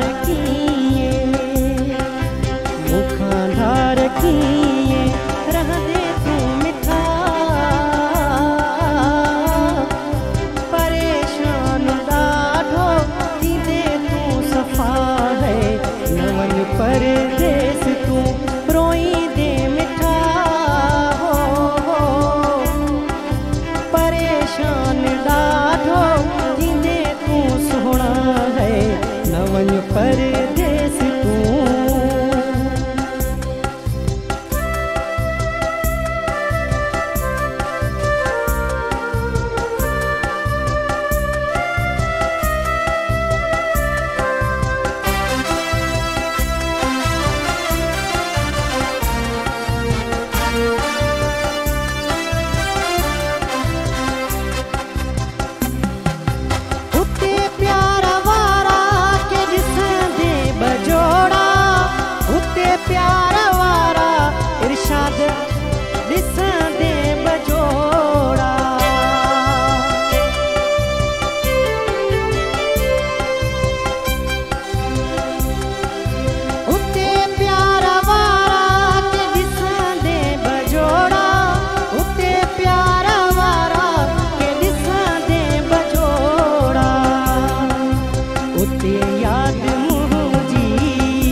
तमामु ज़बरदस्त ॾाढी सुठी शाइरी हुई। इन में मतिलबु हिकिड़ो जेको परदेस माण्हू वञे थो उन जे बारे में ॿुधायल आहे त परदेस जा पंध ॾाढा ॾुखिया थी ॾाढा ॾुखिया आहिनि, हिते रोज़ी मिली वेंदी होॾां न वञे, ॾाढो सुठे तरीक़े सां। छो त हितां माण्हू वेंदो आहे परदेस कमाइण, पोइ उते वरी ॾाढो ॾुखियो थींदो आहे, रोअंदो आहे, यादि ईंदी आहे पंहिंजनि जी, पंहिंजनि प्यारनि जी, महबूबनि जी, सॼणनि जी, भाइरनि जी, अमड़ जी, अबे जी। उते असल में ख़बर पवंदी आहे, चवंदा न घणे में सौ, उते ख़बर पवंदी आहे छा थो थिए, उते ख़बर पवंदी आहे। पंहिंजा ईदुनि ते माना उहो मज़ो न आहे हूंदो, हिते ईद ते सभिनी जी ईद हूंदी आहे, उते सभु शइ असांखे महसूसु थींदी आहे। सो बहरहाल हिते महसूसु थिए थो पाण खे त ब्रेक वठणु घुरिजे। जी अमां सही था। शॉर्ट कमर्शियल ब्रेक खां पोइ मोटूं था, कचहरी जारी आहे, तव्हां असां सां गॾु रहिजो, ॾिसंदा रहिजो। सलाम सिंध। मुझे सिंध के सलाम सलाम सुन, मुझे सिंध के सलाम सलाम सुन। सलाम सिंध में हिकु भेरो वरी तव्हांखे भलीकार चऊं था, तव्हां असां सां गॾु आहियो, तव्हांजी वॾी महिरबानी आहे, गॾु हली रहिजो। अॼु टेलीफोन कॉल बि तव्हां करे सघो था, अॼु तव्हांजे लाइ स्पेशल इहा ऑफर ॾिनी आहे असां, छो त कुझु ॾींहंनि खां वठी करे असां पंहिंजे प्रोग्राम में टेलीफोन कॉल्स न पई वरितियूंसीं। अॼु माना अचानक सां जीअं मींहुं पियो आहे त शिकायतूं इहे आयूं पे त तव्हां जेको आहे उहो कॉल्स नथा खणो, असांजूं लाइनुनि में थोरो प्रॉब्लम हो, जीअं ई मींहुं वेठो आहे त सभु लाइनूं दुरुस्त थी वियूं, हालांकि थींदो ई आहे त मींहुं वसंदो आहे त लाइन डिस्टर्ब थी वेंदी आहे, नेटवर्क प्रॉब्लम्स अची वेंदा आहिनि, पर असां वटि प्रॉब्लम जो जेका सॉल्यूशन अची वई आहे इहा त तव्हां असांजे प्रोग्राम में हाणे कॉल करे सघो था, असांखे ॿुधाए सघो था असांजो प्रोग्राम कीअं वञे थो, असां सां शिकायत बि करे सघो था त प्रिया घणो थी ॻाल्हाए या मां घणो थो ॻाल्हायां, कंहिंखे चुप रहणु घुरिजे, कंहिंखे ॻाल्हाइणु घुरिजे, कुझु बि मतिलबु ईअं मां तव्हांखे ईअं मिड़ी चवां थो, तव्हां दिलि वटां जेका बि ॻाल्हि करणु चाहियो था असां, तव्हांजी मोहबत आहे, असांजी बि तव्हां सां मोहबत आहे, प्यार आहे, सो इहो प्रोग्राम ईअं प्यार सां, मोहबत सां, सिक सां वधंदो रहंदो। अच्छा ॾाढी साहब, म्यूज़िक से है लगाव, शायरी से, म्यूज़िक से, मुझे लग रहा है कि है आपको। म्यूज़िक से जिसको लगाव ना हो, हाँ, उसमें मेरा ख्याल है जिंदा इंसान ही नहीं। सही बात है, क्योंकि म्यूज़िक तो हर इंसान के अंदर एक होता है, आप अगर वो ज़बान भी ना समझते हो, लेकिन वो म्यूज़िक जो है वो आपको एकदम आपकी जिस्म में एक तरह की धड़कने शुरू हो जाती है और एक मूवमेंट शुरू हो जाती है। ये भी तो म्यूजिक है ना जो धक धक होती है, आपकी रूह को तस्कीन देती है म्यूजिक, और म्यूजिक के बगैर आप मुकम्मल ही नहीं। सही जिस तरह आपको जिंदा रहने के लिए खाना चाहिए, आपको खुश रहने के लिए म्यूजिक भी चाहिए। सही बात है। अभी मैं इनसे कह रहा था कि हम अक्सर अपने हमारा रोटरी क्लब है और पाकिस्तान में रोटरी क्लब बहुत सारे प्रोजेक्ट करता है, दुनिया में, सारी दुनिया में। रोटेरियन भी हैं आप? जी मैं रोटेरियन। अच्छा, सही। तो मैंने ये कह रहा था कि हम अक्सर व बेशतर अपने प्रोग्राम का इनकाद करते हैं, तो इनको भी इंशाअल्लाह ताला मैं ज़हमत दूंगा। और अभी 23 तारीख को भी हमारा इस बात पे खैबर पख्तूनख्वा से कॉल आ गई है। अच्छा, म्यूजिक लवर हैं आप भी, वो भी शायद म्यूजिक लवर ही होंगे जी। अस्सलाम वालेकुम। वालेकुम सलाम। आवाज़ स्टूडियो ताईं पहुचाए जो महिरबानी करे। हेलो नहीं, असांखे सिर्फ मुमताज़ मौला जो बोल ॿुधणो आहे, को बि हा साईं, कहिड़ो साईं तव्हांखे ॿुधायूं? मुमताज़ मौला जो को बि बोल असांखे ॿुधायो। सही, तव्हां कंदा छा आहियो साईं? जी बाबा, मां सिंध नौशहर फिरोज़ी आहियां। अच्छा, असुल नौशहर फिरोज़ी, छा था कयो खैबर पुख्तनख्वा में? पाक आर्मी में आहियां बाबा। पाक आर्मी, वाह वाह वाह। आर्मी में माना मौला जी मशहूर थी वियो आहे न? जी बाबा। वाह वाह। कलाम को आहे मौला जी जो, त ॿुधाए त मां ई ॿुधायां तोखे, कोई यादि अथई जेको ॿुधणु चाहे थो? तव्हांजी मर्ज़ी सां। कहिड़ो साईं, जेको चओ साईं। जी साईं, जेको चओ ॿुधायूं। बस जेको बि ॿुधायो। ओके साईं, ॿुधायूं था। को बि ॿुधायो। बाबू जेको टीवी ते वेठो उन्ही सां ॻाल्हि करायो न असांजी। कंहिंजी? बाबू जी जेको प्रोग्राम ते वेठो आहे उन सां ॻाल्हि करायूं। जी साईं, मां पाण ई थो ॻाल्हायां साईं, इरशाद जागीर थो ॻाल्हायां साईं। मुंहिंजो आवाज़ ज़फ़र जहिड़ो थी वियो आहे। तव्हांजा सलाम असांखे। साईं, वॾी महिरबानी साईं, वॾी महिरबानी। लख थोरा तव्हांखे ॿुधायूं था साईं, कलाम ॿुधायूं था साईं, लख थोरा। मुमताज़ मौला जो क़बूल अथई ईअं मिड़ई थोरो? मुमताज़ त असांखे यादि न आहिनि ईअं न यार, कुझु न कुझु ॿुधाइणु घुरिजे, यार जी फरमाइश आहे, ख़्वाहिश हुनजी पूरी कजे। साईं, मुमताज़ मौला जो जेको आहे सो शेर उन्हनि चयो आहे त उहो ई ॿुधाइणो पवंदो न, मां पंहिंजो कीअं ॿुधाईंदुमि। सो ॾाढो सुठो कलाम आहे हुनजो, ॾाढो मक़बूल कलाम आहे। ॾिसण साईं मूंखे सफ़ा कुहीं थो, इन जोड़े में ॾाढो जानी ठहीं थो, तूं अहिड़ा ॿ टे ॿिया बि वॻा सिबराए, तूं अहिड़ा ॿ टे ॿिया बि वॻा सिबराए। सो वरी महिरबानी साईं मूंखे पूरो कलाम यादि न हो पर मां तव्हांजी दिलि रखी ऐं तव्हांजे लाइ थोरो मिड़ई झूंगारियोसीं। सही सो ॻाल्हि वरी जेकी ॿिया दोस्त असांखे ॿुधनि था ॾिसनि था उहे बि टेलीफोन करे सघनि था, असांजे प्रोग्राम में शामिलु थी सघनि था। असांखे ख़ुशी थींदी आहे तव्हां असां सां गॾु आहियो, न त असांखे ईअं लॻंदो आहे जो असां पाण ईअं आहियूं वेठा आहियूं मतिलबु एतिरो परे खां बि असां वटि गॾु आहिनि, असांजी इहा ख़ुशनसीबी आहे। बिल्कुलु बिल्कुलु। अच्छा प्रोग्रामनि में ॾाका साहिबु फरमाइश त थींदी हूंदी न, जीअं हाणे दोस्त फरमाइश कई अचानक प्रोग्राम में कोई चवे हीउ कलाम ॿुधायो त पोइ तव्हां छा कंदा आहियो?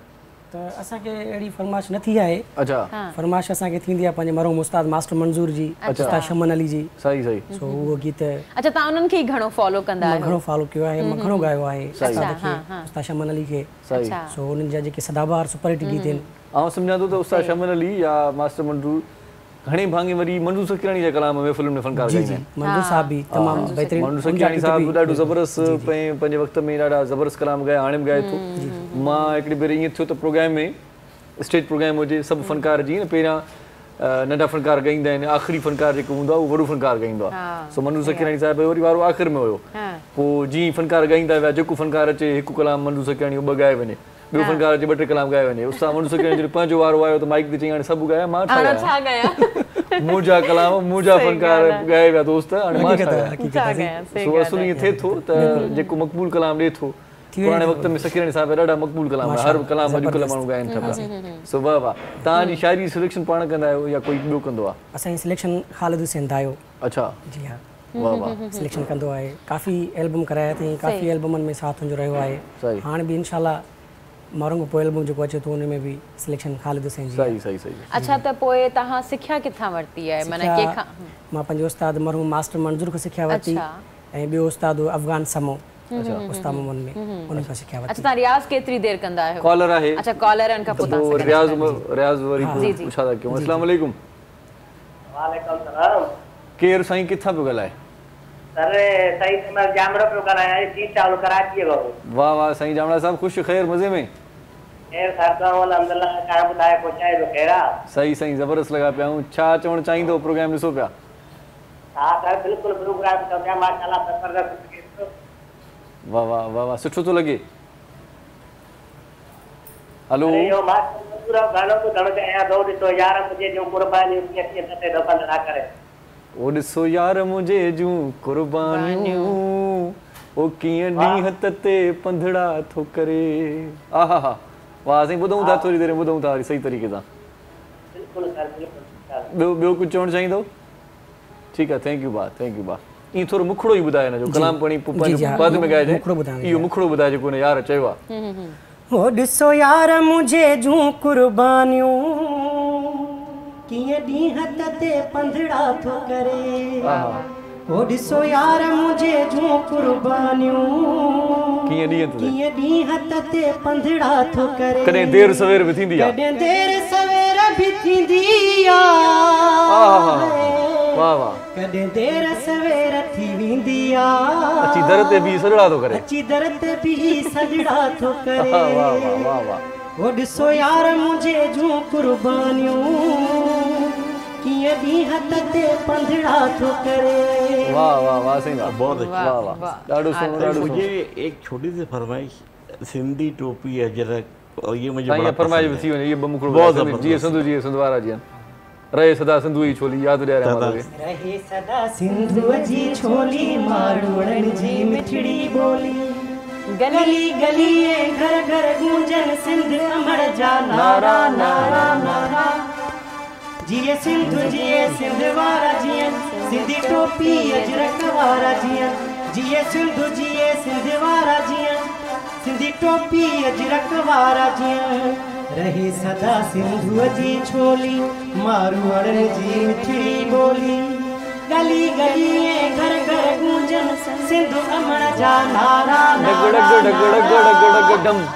जिए सिंधु जिए सिंध वारा जियन, सिंधी टोपी अजरक वारा जियन। वाह वाह वाह वाह सर, सिंधी लोगों से मोहब्बत आपकी ज्यादा लग रही है मुझे। देखिए हर पाकिस्तानी से मोहब्बत है, ये हमारा कल्चर है, चाहे सिंध हो, पंजाब हो, बलोच हो या पख्तून हो, सही हम सब एक कौम है और ये लसानियत और ज़बानों की बुनियाद पे अगर कोई अपने आप को तकसीम करता है तो इससे ज़्यादा बदकिस्मती नहीं है। सही सही सही। चंद शरपसंद लोग होते हैं जो हमें बहकाने और हमारे में इंतशार फैलाने की कोशिश करते हैं। सही सही। जिस तरह के, और सिंध का कल्चर है, बड़े मेहमान नवाज हैं, और मैं तो सिंध में जाता रहता हूँ, और बड़ा मैं इन लोगों ने तवाज़े भी हमारे सर, अभी भी आप सिंध में और सिंध टीवी पे हैं। बड़ी बात ये कि ये चैनल मैं तो, मुझे तो देखो ना, मैंने कहा ना कि चाहे सिंध हो, पंजाब हो, पाकिस्तान का कोई भी इलाका हो, मुझे हर पाकिस्तानी से प्यार है, हर इलाके से प्यार है। सिंध की धरती में मैं पैदा हुआ हूँ, मैं इसी सूबे का, इसी सिंध का रहने वाला हूँ। इसी बात पे आपको सिंधी सॉन्ग सुनाते हैं, प्लीज। से कचहरियों तुझू रोवारने छू, से कचहरियों तुझू रोवारने छू, यादगिरियों तुझू रोवारने छू, यादगिरियों तुझू रोवारने छू, से कचहरियों तुझू रोवारने छू, से कचहरियों तुझू रोवारने छू, यादगिरियों तुझू रोवारने छू, यादगिरियों तुझू रोवारने छू।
लिखो हुई नालो फेरा की फकीर मोहम्मद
महिमान चई छॾियो बहुत अच्छी त असां हुन खां पोइ छा चऊं? जी बिल्कुलु सही तुंहिंजो थी वियो आहे, सर्टिफिकेट तोखे मिली वियो आहे। मुंहिंजी दिलि चए थी असां जेको ब्रेक वठूं कंदा वठूं, पर इहा ई ॻाल्हि त चवंदा आहिनि त माना मूंखे न आहे ख़बर इनखे जेका सिंगिंग लैंग्वेज में छा चइबो आहे, त असां जेको चवंदा इनखे आऊं जेकॾहिं चवां पंहिंजी में त असां जेका रड़ कंदा आहियूं उहा हर कंहिंजी सुठी न आहे हूंदी, माना ॿिए कोन इरिटेशन थींदी आहे। माशाल्लाह ॾाढो सुठे तरीक़े सां तव्हां जेके रड़ कंदो न, तव्हां जेके रड़ कंदो त पोइ ब्रेक वठण जी ज़रूरत न पवंदी, माण्हू पाण ई ब्रेक ते हलिया वेंदा। बिल्कुलु सही था चओ, कोशिशि पाण ई रिमोट तां माना चैनल चेंज करे ईंदा बंदि करियो असांखे। सो पाण सुठे तरीक़े सां वठूं था, शॉर्ट कमर्शियल ब्रेक, मोटी था अचूं, ॾिसंदा रहिजो। सलाम सिंध। मुझे सिंध के सलाम सलाम सिंध, मुझे सिंध के सलाम सलाम सिंध। सलाम सिंध में एक बार वरी तव्हांखे भलीकार चऊं था। भलीकार चवण सां गॾोगॾु तव्हांखे ॿुधायूं त ही आख़िरी ब्रेक आहे असांजे प्रोग्राम जो। आख़िर में जेकॾहिं तव्हां शामिलु थियणु चाहियो था त टेलीफोन करे सघो था, असांजे प्रोग्राम में शामिलु थी वञो ऐं असांखे पंहिंजो मिठड़ो आवाज़ ॿुधायो ऐं असां बि कचहरियूं कयो दोस्तो, हलिया वेंदासीं ओचितो ओचितो। सच में सही ॻाल्हि था चओ, ख़बर ई न आहे हयाती जी केॾी महिल कंहिंजो बि जेको आहे न साह बीह सघे थो, जेका धक धक थिए थी, रिधम हले थी, और केॾी महिल भी बीह सघे थी। असां सर सां था ॻाल्हायूं। सर में ये बताइएगा कि आप रोटरी क्लब से भी मतलब ताल्लुक है आपका? रोटरी क्लब से। अच्छा, इन दोनों में फ़र्क क्या है, रोटरी क्लब और रोटरी क्लब? देखिए, रोटरी क्लब जो होता है वो यूथ का होता है, जो 18 साल से 30 साल तक के लोग उसमें उसके मेंबर हो सकते हैं।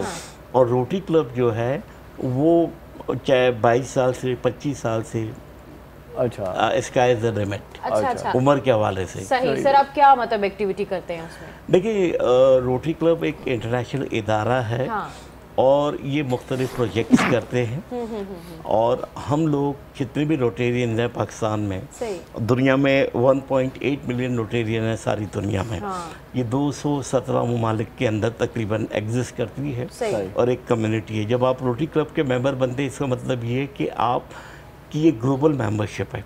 आप दुनिया में कहीं भी जाए, अगर इस प्लेटफॉर्म को हम इस्तेमाल करें प्रॉपरली और अगर हम अपनी एक्सपोर्ट को बढ़ाना चाहें, मैं समझता हूँ इससे अच्छा कोई प्लेटफॉर्म नहीं है ही नहीं, सच में। आप जितने भी हमारे एक्सपोर्टर हजरात हैं, आपके चैनल के तवज्जुह से मैं इनको कहूँगा, चाहे एक्सपोर्टर हो, चाहे ट्रेडर हो, चाहे इम्पोर्टर हो, कोई भी हो, अगर वो दुनिया में मिसाल के तौर पे जर्मनी में, यूके में, अमेरिका में अगर वो जाते हैं और किसी रोटरी क्लब में, क्योंकि कोई भी रोटरी क्लब दुनिया में कहीं पे भी मीटिंग हो रही हो तो आपको कोई रोक नहीं सकता। You are eligible to enter without any permission. जो उनकी रजिस्ट्रेशन पर हेड की चार्जेस है वो आप उनको दे दें और वो आपको अलाउ करेंगे। आप अपना फ्लैग एक्सचेंज कर दें क्लब का जो है। और आप जब मिलेंगे तो आप कहेंगे, पूछेंगे आपके यहाँ आने का क्या मकसद था। आप कह सकते हैं भाई मैं एक्सपोर्टर हूँ और मैं कोई एक्सपोर्टर हूँ, मेरी ये प्रोडक्ट है। आप यकीन करें वो कई एक्सपोर्टर जो टॉप ऑफ द लाइन है वो आपके सामने लाके खड़े कर देंगे कि ये देखिए ये लोग हैं। तो एक बड़ा अच्छा प्लेटफॉर्म है और ये अरबों डॉलर्स का इनका फंड है, क्योंकि 1.5 मिलियन रोटेरियन सारी दुनिया में। मतलब पोलियो का प्रोग्राम भी यहाँ पाकिस्तान की वजह से चल रहा है। सबसे बड़ा पोलियो का प्रोजेक्ट रोटरी का सबसे बड़ा है।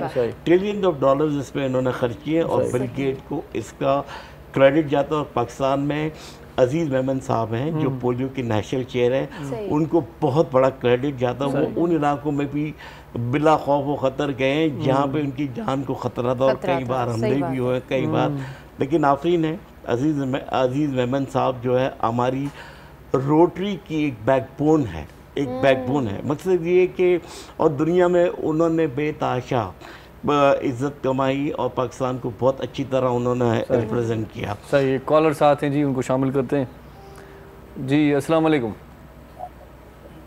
हेलो हेलो जी, अस्सलाम वालेकुम। केर पिया ॻाल्हायो साईं?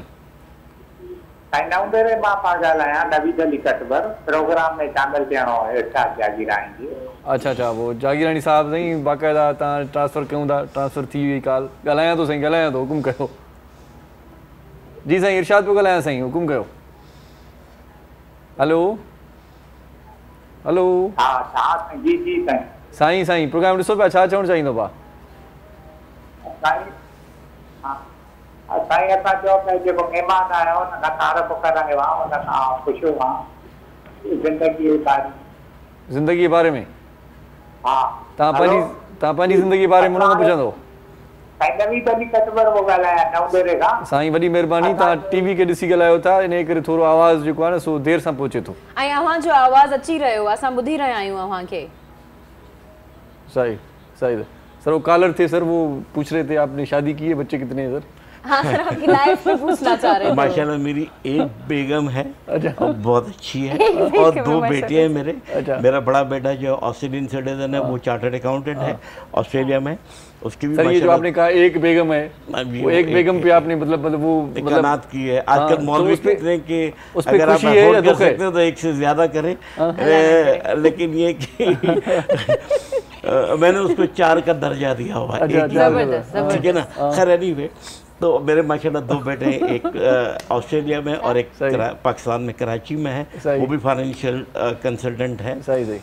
बस ये मेरी एक मुख्तसर। सर वो लड़ाई होती है, कभी झगड़ा होता है? देखिए, अगर मियाँ बीवी में लड़ाई ना हो तो एबनॉर्मलिटी कहलाती है। सही बात। लेकिन ऐसी लड़ाई कभी नहीं हुई कि किसी तीसरे फरीक को आके मुदाखलत करनी पड़, जाना पड़ा, ऐसी कभी लड़ाई नहीं हुई। सही। तो मनाते कैसे? बेगम रूठ जाए तो कैसे मनाते? अपने आप ही मन जाते, जब अपने होते हैं तो मनाने की जरूरत नहीं होती, अपने आप ही मन जाते। सही। अपनी पे आते हैं तो नहीं मानते सर, मसला ये भी होता है। सर एक का अपना मेरे ख्याल से अपने तो मान ही जाते हैं, वो अपने ही नहीं होते जो मानते नहीं। प्यार मोहब्बत जब होता है तो ये चीज़ें हल हो जाती है। और मैं समझता हूँ कि कॉलर ये भी पूछ रहे थे कि आपकी उम्र क्या थी जब शादी हुई थी आपकी? मेरी उम्र उस वक्त 27-28 साल थी जब शादी हुई। और अब क्या है? अब क्या कंडीशन है? मेरी अभी मैं 67 इयर्स का हूँ। और मेरी बेगम का ताल्लुक बॉम्बे से है। हाँ, हमारी अपनी फैमिली से, हमारी फैमिली डिवाइडेड है बिटवीन इंडिया एंड पाकिस्तान, वो पार्टीशन के ज़माने से। तो मेरा इंडिया भी जाना आना रहता है, वहाँ के लोगों से भी बड़ा प्यार मोहब्बत मिलती है।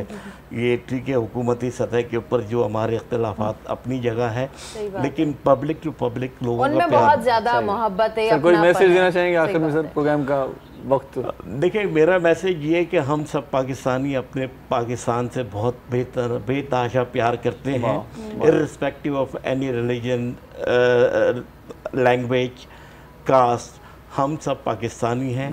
ये पाकिस्तानी बस ये कहते हैं कि इस परचम के साए तले हम एक हैं भाई सब।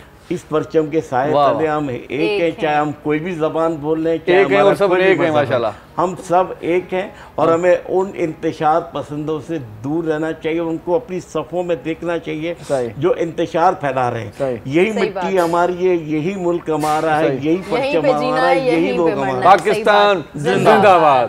आखिर में नहीं पूरा था क्यों प्रोग्राम के मोकलानी ना है, पंहिंजो ख्याल रखजो, जिए लतीफ़, जिए सिक, सलामत हुजूं, टेक केयर। अल्लाह भाई आखिर में नहीं कलाम ॿुधाईंदो तव्हां जी।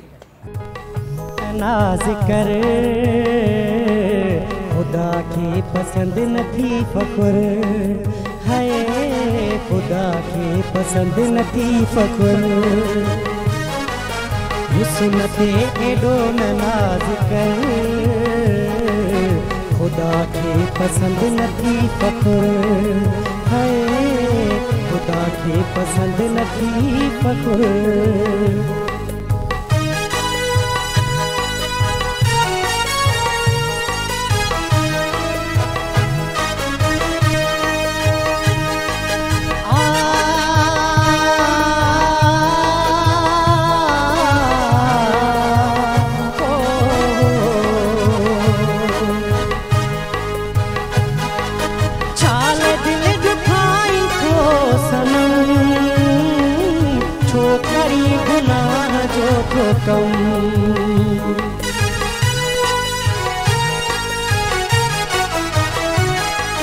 छाल दिल दुखाए थो सनम, छोकरी गुनाह जो तो कम,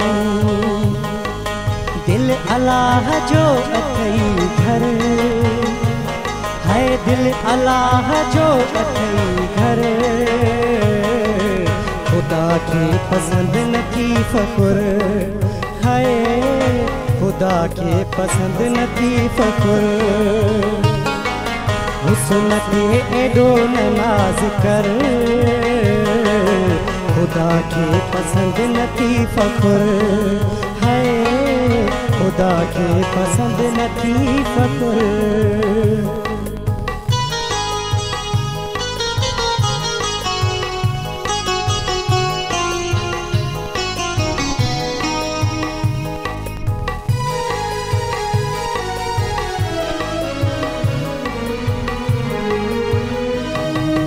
जवानी 4 ॾींहं थी मिठा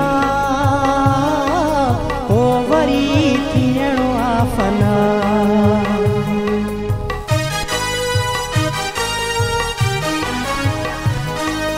जवानीअ थी 4 ॾींहं मिठा पोइ तोखे आहे थियणो फना ज़िंदगी पिरी आहे मुख़्तसिर है जिंदगी पिरी आ मुख़्तसिर ख़ुदा खे पसंदि नथी फ़ख़ुर है ख़ुदा खे पसंदि नथी फ़ख़ुर हुस्न ते एॾो न नाज़ कर ख़ुदा खे पसंदि नथी फ़ख़ुर है ख़ुदा खे पसंदि नथी फ़ख़ुर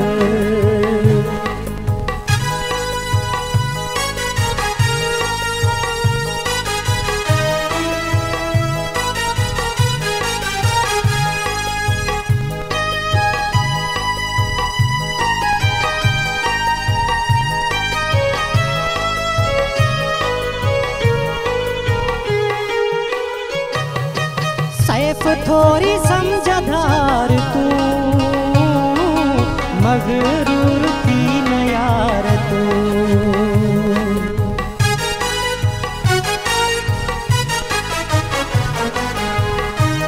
है सैफ थोड़ी समझदार तू मगरूर थी न यार तू अकुल होश कर थोरो सब्र है अकुल थोरो होश कर सब्र ख़ुदा खे पसंदि नथी फ़ख़ुर है ख़ुदा खे पसंदि नथी फ़ख़ुर हुस्न ते एॾो न नाज़ कर ख़ुदा खे नथी पसंदि फ़ख़ुर